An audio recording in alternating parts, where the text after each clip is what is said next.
Hello all! So today I'm going to walk you through doing the R project. I know that for some of you, you're probably feeling a little intimidated by R because maybe you've never done programming before, but I promise that my goal is to really kind of hold your hand and get you to where you have the output. Mostly that's what we want to focus on, is being able to interpret output and not as much on the coding. So what you'll notice as we progress in the semester is that I do a lot of the code for you, and I just require you to do very small manipulations of the code to get the appropriate output. So if you haven't already done the logging into R for the first time, you need to go back to those videos on getting started and get logged into the R Studio. And then we're on week 3. So in the analysis of categorical data, I'm going to say start attempt 1. And you'll notice when you come in here, you have the project document. This document really walks you through step by step what you're going to need to do. But I am going to walk through these steps with you, so I won't have this document open. But if you catch yourself being confused by something, this is a great place for you to go because I give directions, where to look on the screen. I show you how to get to something. So if I were you and I were doing this, even following along with the video, I would have this open as a reference as well as the video, and it's going to be hard to manipulate all of the windows that you want to have open, but then also have the R project open in R. All right, so let's get started. I have, I'll close it so it looks like yours. So I have the workbench open. Now this right now only has the console window, the environment window, and the files pane. You are not going to see the same files on your screen that you see right here in the video, because this is all of my private stuff and I'm working on updating it. So I have that in my private or my home file. But when you come in here, your home file should just have that stat 215 and the shared projects. I will go into the shared projects to grab our project for today, and then I'll move it home. So when you're in here, find your shared projects folder, and then find Vergicker, and then stat 215. Now this is a very, very important part, okay? Pay attention. When you get in here, this, because it's a shared folder, you will not be able to save any of the edits if you try to open from here. So you do not want to open in here. You need to check the box and then do more and then copy to and then move it to the home screen. So this is your private file now, and you'll want to put it in your stat 215 folder. Now I already have one that's done in that stat 215 folder, so I'm just going to click save, but you would have wanted to go into that stat 215 folder to put that in there. So now we go home, and you would go into your stat 215 folder and you would open your analysis of categorical data.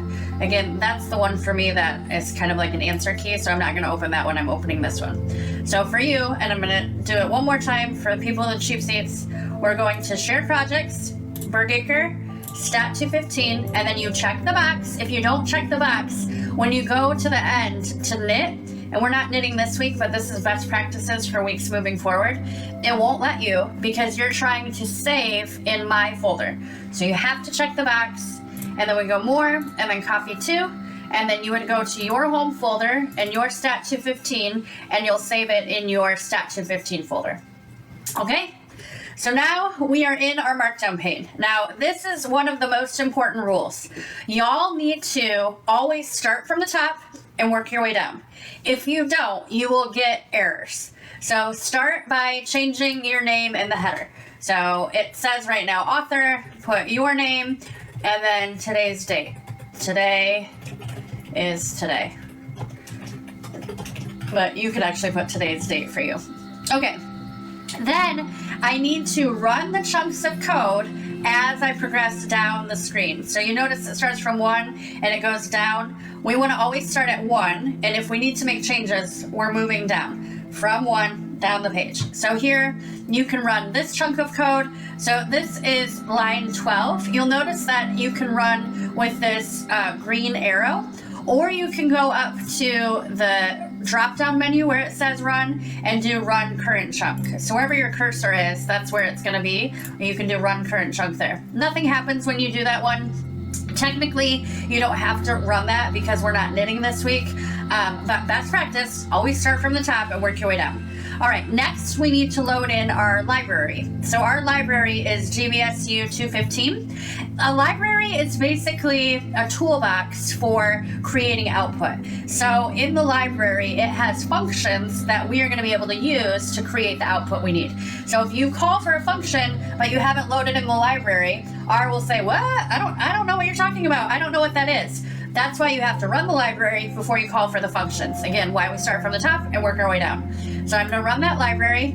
Now, I have a current session that I've been working in, so no red came up, and I'm not surprised by that. But you might see something red like this that says loading required packages, etc., etc. That is okay. All that is doing is telling you what has been attached to your session or what is available to you in your toolbox. If you don't like the look of it, there's a little X that you can use to just close that, and you didn't create an error just because it's red, okay? And then we need to run our data. Now, if I want to read data in, I really only need line 25. The other stuff is just extra code that I've put in there so that you know what the variable is, and also it labels the variables. So for example, this week we're doing year in school, and instead of it showing as F, I'm going to label it as freshman. So what I mean by this is if I run line 25 just by itself, you'll see GBSU in the environment window, and then you see where it says year, it's just giving the characters. So SO, S, etc. If I run this whole chunk, now what you'll notice over here in the environment window is it changed it from an F or an SO to the actual name. You never will have to do that type of stuff for me. I'm just trying to explain to you what it is doing. That type of stuff will be pre-written code that's already available for you. All you need to do is push this green arrow or green triangle, okay? All right, now we're moving into actually making our output. So we have 4 pieces of output that we're gonna make for the analysis of categorical data. And I'm gonna start by making a frequency table for the variable superstition. Now, one reason that your Word document is helpful for you is you'll notice that this week I am pretty nice to you because I color code and show you exactly, oops, I don't like that, that wasn't the right color. I'm gonna have to fix that. Oh. I have to have everything be exactly perfect, and that's not perfect. I'll fix that and you won't see it. I have it color coded how you need to make the changes. So you can see that the variable super is going to go here, and then our data is called GBSU. All right, this next part is very, very important. Pay attention. So when you are doing coding in R, you have to have attention to detail because you have to have the exact same spelling and capitalization for data names and variable names. If you do not, you will get an error. So I'm going to show you what I mean. So I'm going to type GBSU and I'm going to type super, but it's in all lowercase. And when I run that, it says GBSU not found. But it is here in our environment window, so it's available to me. So what went wrong? Well, I have GBSU in all caps in my data, but over here I put it in all lowercase. And R is not smart enough to know that that's the same thing. So exact same spelling and capitalization. Again, if I run this, it's going to tell me that it doesn't know what super is. Like it's an incorrect value. And it does say perhaps you spelled it wrong. I didn't spell it wrong. It's just the capitalization. So now I have to do super in all caps. Now when you do that, you have run it, but the weird thing about R is that it puts the output at the bottom of the code chunk. So code chunk is bookended with these backwards apostrophes. So when you want to see what you've created, you just scroll down to below where those backwards apostrophes are. So there we have our contingency table, or our frequency table, excuse me, and it tells us for superstition how many people said yes, no, and then the NA is a missing value, meaning we have information from that individual, but not for this particular question. Now, I showed you that it was in all caps here when I wrote super. Also up here you can see when I read in the data, I assigned it to an all caps GBSU. Also in your Word document, you can see that it's in all caps. So there are multiple ways for you to know how to do this. Octaliba, Twinger Dinger. This is my maiden name, Twing. Sometimes I refer to myself as that. Anyway, this will be fixed for you when you open your Word document, but it's not right now. Okay, so then the next one we have is going to be our bar graph. So we're going to use the same data name. It's still GVSU. It'll be GVSU for the whole project. So anytime you see a data name, that's what you'll replace. And then we're doing a bar graph for bus, and we want it to show the percent. So we're going to put in there type percent. You don't have to change that. One thing that I do want you to change though is you can change the color of the bars. So where it says color, you put your color choice. So you can use code to see what the color options are. I've provided that for you right here. If you want to see the colors, you just take the hashtag off and then run that chunk, and it gives you all of the possible color options. Or in your mind, you can think, all right, I would like to do blue. Actually, I think that's the default color, so don't do blue. You could just type a color, and when you do that, it is going to change to that color in the quotes. So like if I type in here, violet, because I see that's an option, it changes to that color. So you'll know you've done it right if the color shows up when you type it inside of those apostrophes. Do not remove the apostrophes. Okay, so I've changed all of that code, and now when I run that, I go to the bottom of my code chunk and I can see my bar graph for people's responses to if they ride the bus. Okay? Next, third output. So here you can see again that we have year and superstition. I know that my data name is still GVSU. The one thing here that I need to change is what is the explanatory and what is the response. Well, remember that when you're figuring out explanatory and response, the variable that you can't really change is going to be the explanatory variable. So here your year in school is something that you can't change based on whether or not you're superstitious, but it would make sense that if someone was a different year, it might change whether or not they're superstitious. So that's all you have to do for that. GVSU super tilde year, and then it creates this contingency table that you can see below your code chunk. All right, last one. So we're going to make another bar graph, but this one, you'll notice the difference is we're adding in a second variable. So here I'm going to put my response variable on the x-axis, and then it's going to fill by the explanatory variable. So just like we learned in this week's lecture videos or notes. And so again, we talked about how year was going to be the explanatory variable for superstition. It also would be the explanatory variable for what side of the hall or sidewalk you walk on.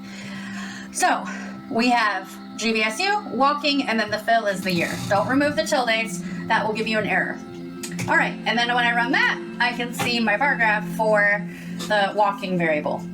Now, when you do your R project, in here it's going to ask you to upload pictures. So there are a couple of ways to do that. So the first one, it asks for a picture or a snip or a screenshot of your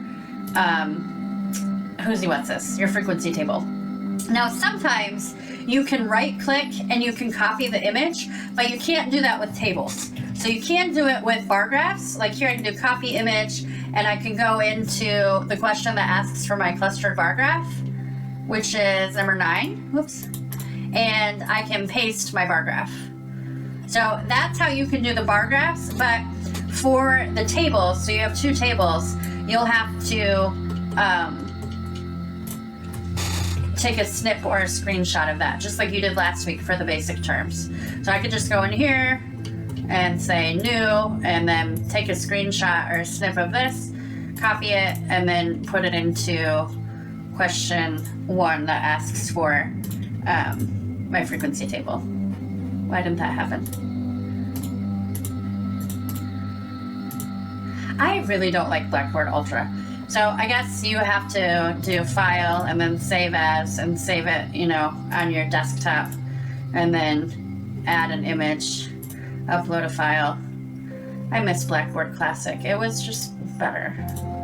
Open, and next, and next, and save. Oi. So anyway, that's how you would do that. Those are the 2 things. Then there are very simple questions that just have you reading the output. So you just need to go through all 10 of these questions. Part of them is just uploading the output that you just created. Once you're done with that, you can save your work so that it will be available to you later on in the semester if you want to create another type of categorical data analysis. And when you're done with that, when you're done saving, you don't save the workspace image. So say don't save, and it will say that your session ended, and then you're all set. So if you need any help, let me know. Otherwise, happy coding.